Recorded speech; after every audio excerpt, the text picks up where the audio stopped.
Welcome to the One Advantage podcast, exploring the intersections of peer power, culture, and agility.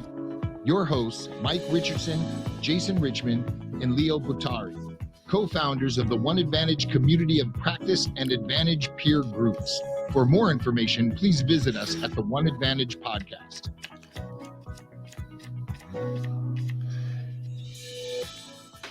Hey everybody, welcome back to another episode of the One Advantage podcast with my two very agile colleagues, Jason Richmond and Leo Bottary. What a culture of peer power we represent, guys.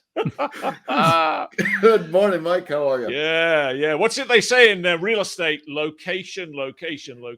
In business, I suspect we say communication. We got a great one today for you, everybody. Entitled The Challenge of Communication in Business. What's the problem?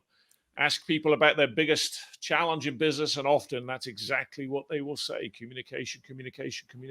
And Leo passed us a great research report that we will introduce in a moment. But before we do so, as usual, not least of all because it's hard to keep up with these guys, let's find out where on earth they've been and what on earth they've been doing. Leo, how are you? Wonderful, and I have been happily home all week. It's been great. Yes. So, but that's about to change because from the 14th through the 30th, I will be everywhere between Anchorage, Alaska, and Saco, Maine, and pretty much most places in between. So it'll be just over a 2-week blitz of. What are you doing in Anchorage, Alaska? What are you doing up there? Speaking in Anchorage, Alaska, speaking in Saco, Maine. I will say there'll be some downtime in there when I'm on the East Coast, though, so I'll get to spend some time on Father's Day and my dad's birthday and play a little golf, and my wife will join, and it'll be great fun. But cool. But a lot of it's work and a lot of grueling travel, so it's been nice to just rest up here at home. Yeah, spreading the word, everybody, about peer innovation, the power of peers, and all that great stuff. Lovely to hear, Leo. And Jason, what have you been up to? Well, I started the week off in Chicago, found myself in Dallas, just doing client engagements, guys. Matter of fact, the topic of communication was what my entire day in Dallas on Monday was all about, right? With a sales organization, and finished the week back in Colorado. So, but again, one of the hottest topics in this working world, in a hybrid world, is how effective can we be in our communications, and that's what we've been working on. So we'll look forward to getting into that. I've been juggling various things, and next week I get to go to the UK for 10 days. Obviously, long overdue with everything COVID. A lot of family and friends time, of course, but also some great business stuff that I'm also looking forward to as well, having some agility meetings with some strategic alliances that I'm forming. So here we are, the question of communication. You know, in the mix of sort of everything to do with strategy and execution and teamwork and all the cultural challenges that we face and all of that, all the peer power challenges that we face in all of that. Why is this whole thing of communication so hard? And those organizations who are leading the way in communication, how are they aligning that with their peer-powered culture of agility? That's what we're here to discuss today. And Leo came across a great research paper that gets into all of this, the state of business communication. Leo, tell us more about it. Well, one of the things that Grammarly and Harris Poll did was quantify the loss among U.S. companies at $1.2 trillion in terms of bad communication. With a T. And Leo, that loss is annual. Yes, it is. That's right. So this is something maybe we should pay a little of attention to in the scheme of things, right? And what was really interesting about it, and it kind of cuts to the heart of how often we make assumptions. How often we assume someone knows exactly what I mean. We're on the same page. We're, all of this kind of stuff. And, the reality is that, and I know people are going to regard this as unfair, but when you think about it, the effective and, receipt of the message as intended is 100% up to the sender. Yeah. 100%. Yeah. if you really think about that, like if I'm communicating something and I want to know, Mike, that that you got that, I'm not going to assume that you got that and walk away. We're going to have a conversation about what that looks and feels like. Same holds true with when you're passing the baton in track and field.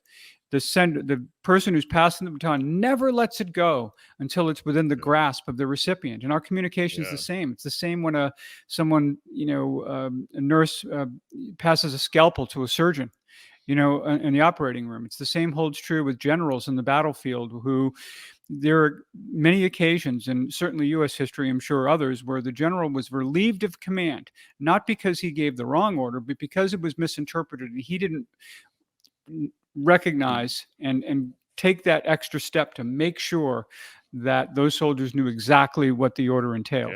And this is something that we have to own. And until we own it, number one, and two, we're more intentional about it, which we talk about a lot in terms of our respective practices and how they work together. We're gonna be in this for a while. Yeah, Leo, I don't know if you guys have ever been in a room with 10, 12 people and have one person tell someone a story, and that person has to tell that same story. You get through 10, 12 people, you got two completely different stories. Right? And it's because, when we communicate, if I'm communicating, I think it's what I said, but there's a difference between what I said and what I thought I said. And then Mike and Leo, you listening to it, it's what you actually heard compared to what you think you heard. Or what I thought you heard. There's these four elements that we work in communications, corporate communications, all the time. And you can almost assume that your message is going to be misconstrued and somehow. Yeah. And in a minute, Leo, tell us a little bit more about the study, and we can perhaps put a link in the show notes, everybody, so you can go find it for yourself and download it and read it to your heart's content. And the other analogy that comes up for me is there's a reason why cockpit crew repeat an instruction back to the air traffic controller who just said, turn right, correct, heading 1, 2, 3, climb to altitude, ABC. There's a reason why the cockpit crew repeat that back to the air traffic controller to make sure that there was nothing lost in translation. The consequences of getting it slightly wrong are too hideous. Tell us a little bit more, Leo, about the study, who did it, how did they do it, etc. So they studied, I know, several hundred companies. And first of all, it comes, I think out of Grammarly is the one who commissioned Harris Poll to do the study. And Grammarly, as you know, is all about clarity. In fact, I use them all the time, which is why I was probably got the email that made me aware that the study happened. And, I've been spending my whole career writing, and yet I use Grammarly as a great backup, as a great editor, because oftentimes I have a thought in my head and I'm trying to put it down so that someone else can really read it with a level of clarity. And what Grammarly allows me to do sometimes is they will catch things when I've got a sentence that may be a little too long and too, and confusing probably, or, other such things that may be in the passive voice or just not effective and clear. And so I use them all the time for just about anything. Certainly any piece I write for CEO World always runs through that filter after I'm done with it. But, I know that they basically polled, I want to say it was close to 300 companies. And, this whole idea, and it's covered the gamut of both verbal, and written communications and everything we do. And I think the sum total of this is, as you know, is that A, we're not very good at it, and B, it costs us a lot of money and we don't think about it. We take for granted things. And they actually one of their themes is the backbone of business is broken. I mean, there is no more backbone of business than communication, Jason. What stood out for you, Jason, as you started to look through this report? Well, first of all, the fact that it wasn't just from one perspective. This research and the survey and the report comes from a lot of different perspectives, from individual contributors all the way to executive leadership and in between. And in the cultural world, and we deal with a lot of assumptions and myths. And something that popped right off the page to me, they talk about some of the myths, some of the assumptions that leaders, executives, people running their organizations assume. And first one is that communication comes naturally. Right. Sure, we all talk, we all write, we all send emails, we text, right? But it's not a natural skill. The second one, communication's already working for them. Right. We're good at it. We're communicating all the time. They equate the volume of communication in correlation to the effectiveness. And the third one is that communication is not a significant source of risk, that lead to adverse business impacts. Well, this study proves that to be wrong. And I think living with those assumptions or those myths, understanding those, and taking a look at how we're communicating in cadence, the way we do it, if it's in person, voice, tone, body language, text, grammar, I mean, the whole thing. And that jumped out at me right away was some of the assumptions we make inside our business walls about our effectiveness in communicating.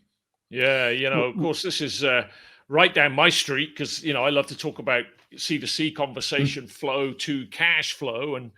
And therefore, as Leo said earlier, they've calculated that in some way, shape, or form, your cash flow is being hurt to the tune of 1.2 trillion or whatever the number was. It was certainly a T. Somewhere in the mix of your productivity, your effectiveness, your efficiency, you're being hurt, let's say, to that magnitude. And that's probably just, doesn't include the opportunity cost of the revenue growth you didn't get, the productivity gains you didn't get, the issues and problems and challenges you didn't properly deal with because you're spinning your wheels around communication. The other thing for me is, the word communication is a very holistic and frankly, somewhat bland word. I mean, it can mean 100 different things to 100 different people, which is why I think it is so important for us to unbundle what we mean by that word. And so we start to get other words that come out of it, like coordination, collaboration. I like to talk about the QQC, the quantity, the quality, and the word that Jason just mentioned, the cadence, the revolutions, the frequency, the clock speed of your communication. And one of the data points that stood out to me in this whole thing, 49% struggle to receive timely responses from others. So that's going to hurt your cadence. And 31% report problems keeping up with the frequency of communication. There's another form of the cadence thing. I mean, cadence of communication, coordination, collaboration is just essential in business these days. What do you think, Jason?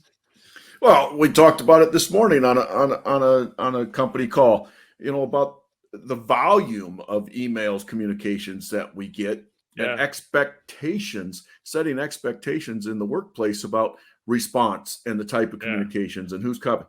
I mean, they talk about, the one advantage, what we're doing here. We work with clients on providing them the methodologies, the skills, the behaviors, to differentiate themselves, right? To be the one advantage is their competitive advantage. And coming out of business crisis, whether it be COVID or any other, and this article addresses this, we're in a hybrid world and we're going to be in a hybrid world. That's not changing.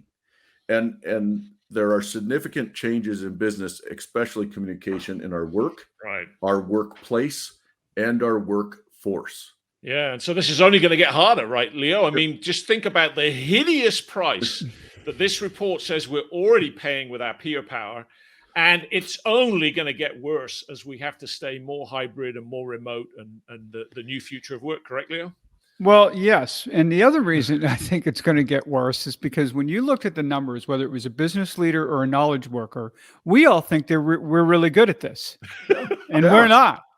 So when someone looks at the study and say, "Oh yeah, I'm sure those other people, boy, they must have problems communicating," but I'm great. I've got no problem with that. And what's funny about this is that the study very much squares with when I work with CEO peer advisory groups or I work with teams. In almost every case, when they're asked about how the leader can help you be more successful, clarity is almost always right on the top three of the list. Always. And everyone thinks they're being clear. but they're not. And part of Yeah. this, in fairness, has to do with, Mike, you brought it up, just connotations of words and how people take them. People have different mental models. They have different experiences. They run everything we say through a completely different filter. And we've got to be aware of that in terms of who we're talking to, what that looks like, and making sure that whatever message we're trying to send is received as intended. And that's why it's on us to make that happen. But unless we at least become open to the possibility that maybe it could be me, and I'm going to explore, I'm at least going to find out, as opposed to saying, no, that's everybody else's problem. And then this isn't going to get any better anytime soon. It wouldn't surprise me if this number's higher than 1.2 trillion. I was doing a training last week, and the subject of communication came up, and somebody in the room said, "Oh, I'm a great communicator," and it became apparent that she meant with email. And so someone else in the room said, "Well, you've just assumed that we were talking about email, whereas somebody else's communication preference might be more verbal." She said, "Oh no, I'm great at that too." It was like, I'm just great at communication. It's like, it's like I wouldn't give myself a 10 out of 10 or 9 out of 10 or barely an 8 out of 10 on anything. I want to read this because I love this. It's in the headline of the report. "We spend almost half of our work week communicating. Shouldn't we be good at it by now?" Yeah. Question mark. What do you think, Jason? I highlighted the same headline, and that tied back in with some of the assumptions and misconceptions. But yeah, shouldn't we be good enough now? Right? It never ends. So this I equate to, if I know there's some golfers out here, right? Yeah. So and clearly the two of you also, if you never get a lesson, and if you just go to the range all the time and practice the same stupid swing that you're making all the time, all it does is ingrain the same bad habits you're doing right now until you're willing to say, hey, how could I be better? And have someone show you, because as they say in the golf swing, what you feel isn't real. And it's very true, I think, in communication as well. You may feel you're a great communicator, but this study tells us pretty clearly what you feel isn't real. You've just diagnosed my slice, Leo. We're a multi-purpose, multi-benefit podcast here. Awesome. And one of the things this report says is the silver lining of technological disruption was supposed to be that everything would get easier, but it seems to be the exact opposite, doesn't it? The more technology we have in the mix, the harder and harder and harder communication seems to get. What do you think, Jason? Oh, I agree, because it talks about, think about all the social networking platforms, the internal communication platforms that have been created and rolled out, technology, all the different communication tools. How often do you have a phone call anymore? Right? The amount of time I spend on the phone compared to on Zoom or on other type of communication platforms is astronomical. And then if you go, you got connectivity problems and those types of things. But you're right. Yeah. Technology has changed the way we communicate, and it's never going to stop. It's going to continue that way. Back to Leo's point, in Leo's work about peer power, in your work about culture, in my work about agility, and I'll just use my own example. I teach people about chaos. I teach people about triage. I teach people about luck. And these are nuanced concepts that most people have never had any training in whatsoever. Peer power, Leo, most people have never had any real in-depth training in that. Even culture, Jason. I suspect that communication is similar. Yes, people may have done a personal communication training class with Dale Carnegie or somebody, but this is a more holistic definition of what is the flow of communication. Where does it get stuck, from the most strategic kind of communication to the most tactical kind of communication, and everything in between. It's just a river of sort of communication nuggets that we've got to get right. And this report is basically saying we suck at it, essentially. Yeah. Well, go ahead, Leo. No, just real quick, part of this too, think about the attention to detail communication really requires. So you probably remember this old book that I think is still really relevant today. It's terrific. It's called Eat, Shoots, and Leaves. Okay. Now, depending on how you punctuate that sentence, you're either saying someone eats, shoots, and then departs, or they eat, shoot, and right, or or eats, Right. shoots, and leaves, being shoots and leaves, not departs, Yep. but Right. eats the leaves, the actual thing, versus right. Right. So it's all in a comma, in terms of how you punctuate that sentence, and a completely different meaning. And oftentimes when we're not, and not that we have to be grammarians, although that's why I enjoy using Grammarly, I will say. Again, despite how long I've done this, it's always great to have those little things pointed out. But it is we have to have attention to detail with regard to our communication. Half the time we send people an email, we don't even ask them, even if something of any consequence, just to even confirm receipt of it. Sometimes it ends up in somebody's junk mail. Sometimes it ends up, getting blown down their email list, or they couldn't see it on their phone, or whatever it happens to be. We assume they got it. We're wondering, what happened. And, it's just things like that we I think, again, as the sender, have to take more responsibility. One of my favorite books, I think it was back in the 80s, was, I forget the author's name. I got it on my bookshelf here somewhere. It was called The Invisible Assembly Line. And basically, it drew the analogy that, look, if we're in a hardware business, a technology business, we've probably got a hunking great big factory floor somewhere with a production line on it. If we're building cars or something, and the assembly line is very tangible, it's very visible. We understand the different kinds of machines that we need to take the product from soup to nuts through its whole sort of life cycle. Most people, many businesses are in knowledge work. They're not in hardware or software. And of course, all businesses, more than ever before, have a knowledge work component to the business. And we have this invisible assembly line of communication. And if we're not careful, it's a disaster. There is no assembly line. It's just do the best we can and keep our fingers crossed, and hopefully it'll be okay. What do you think, Jason? Oh, I agree. And the world is changing. We're changing. One thing I liked about this study at the end, we're pretty action-oriented people. The one advantage is pretty action-oriented. They give some tips on kind of new rules of communication, and I really liked them, because this is, in a cultural standpoint, we address and talk with leaders. And when we do culture diagnosis, we look at these things. But one is practice good communication hygiene, and that's what this is all about. Right. The next one is clarify unspoken expectations. And in culture, we deal with those unspoken expectations all the time. Curate your communication tools. Right. Let's not keep recreating or keep adding. Let's make sure we're using our communication tools effectively. The one I really like the best is focus and stay on the importance of soft skills. Yeah. Don't lose touch on how important soft skills, emotional intelligence is in our organization. And people that look for takeaways or something they can go do, at the end of this survey, there are some really good insights about things you can actually apply and do differently or focus on.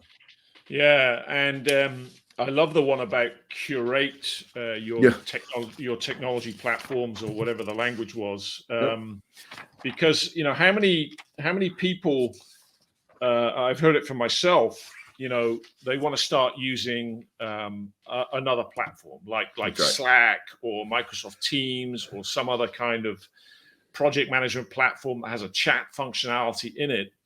And their immediate reaction is, what? Now I've got to look at another inbox. I'm already swamped in my email inbox. And now you want me to look at another one? Oh, and by the way, I better keep my eye on texts, because some people prefer to communicate by text. Oh, and by the way, I better be ready to have a video call through a plethora of different video platforms. And I can barely figure out, how to turn my microphone on and set my camera up and all of that. So I think everybody, I love the word curate. And it's like bring design, bring design to the portfolio of technological platforms that you're going to use, and bring clarity, back to your word, Leo, bring clarity to which channels we're using for which purposes, and frankly, what our expectations are for the clock speed of responsiveness and, to Leo's point, acknowledgements.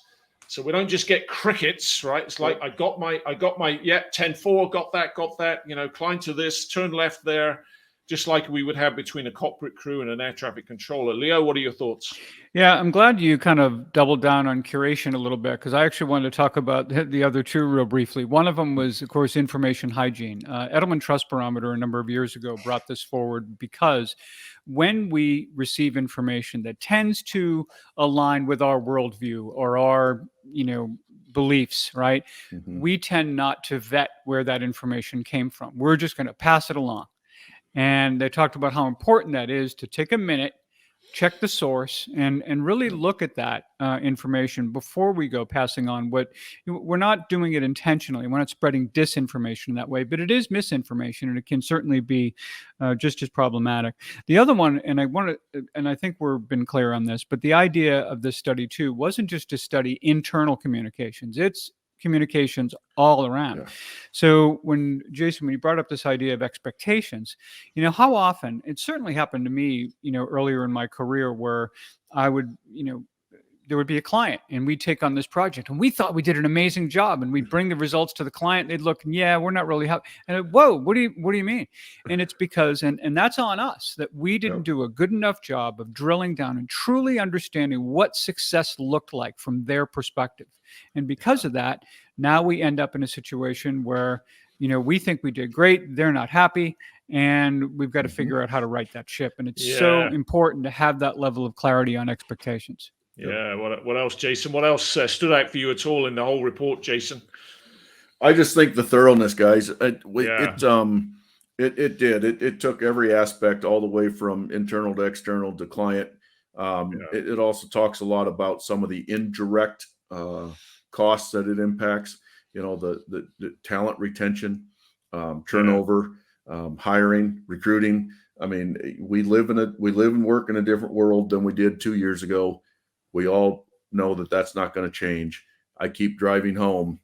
Communication is a big element of, the work we actually do, the workplace cultural environment we work in, and the workforce that our companies hold today. The workforce is different. It's from all over the world. The diversity in thought, ideas, inclusion is at a level we've never seen before, and communication impacts that.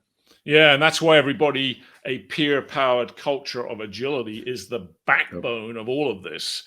And what I really love about this whole report is it really has sort of double-clicked on this bland, homogeneous, holistic word, communication, and really started to disassemble it into its component parts and its levels and layers and its dimensions and its angles. And just like peer power or culture or agility, once you start to tease it apart, you realize how complex it is. It's so easy to think, oh, communication, can't we just keep it simple, stupid? We'll just take a simple approach. It's not simple at all. It's very complex. It's a river of all these sort of macro and micro transactions of communication that does not happen well by accident. It happens well by design. What are your final thoughts, Leo? Final thought is, we've spent a lot of time talking about what we can say or do that can be misinterpreted. And I think it's also worth talking about what is too often unsaid. When you don't have an environment of psychological safety and people don't ask questions, they're not saying something when they see something, they're not engaging one another, and you have people who aren't communicating at all. And there is a huge issue as well. And I know factored into everything that this study talks about, and why we're at this place in time where we're getting these kinds of losses from something that I think could be easily fixable if we A, admit that it's an issue, and B, are willing to address it. Yeah. Jason, your final thoughts? Keep working at it. Don't ever think that you've arrived in your communication skill set, your ability. and keep verifying your message. Yeah. Whenever a message goes out, look for understanding. Make sure that your message was heard in the appropriate way. Yeah, and everybody, from me in my work of agility, I talk about wheel spin, in which I replace the S with a dollar sign. There's a $1.2 trillion dollar sign here, and I talk about traction, and I replace the C with a cent sign. The smallest of things can have the biggest of impacts. And I think this is a great place to start. Another great place to start, of course, is the One Advantage community, like-minded people who are making their way forward, navigating all of this. Come on in and join us. Come on over to the One Advantage community. We'd love to see you there. We'd love to see you back here, or hear you back here, as it were, for the next podcast, if you're just listening to us. And thanks for being here, Jason. Thanks for being here, Leo. We look forward to the next one. Thanks, everybody. Thank you. Podcast. If you liked this episode, please consider helping us by rating us wherever you listen, spreading the word, having us as a guest on your podcast or webinar, and mentioning us in social media. Find us at the One Advantage Podcast, where you can get more information about us and this episode. Thanks again for listening, and we look forward to more great episodes to come.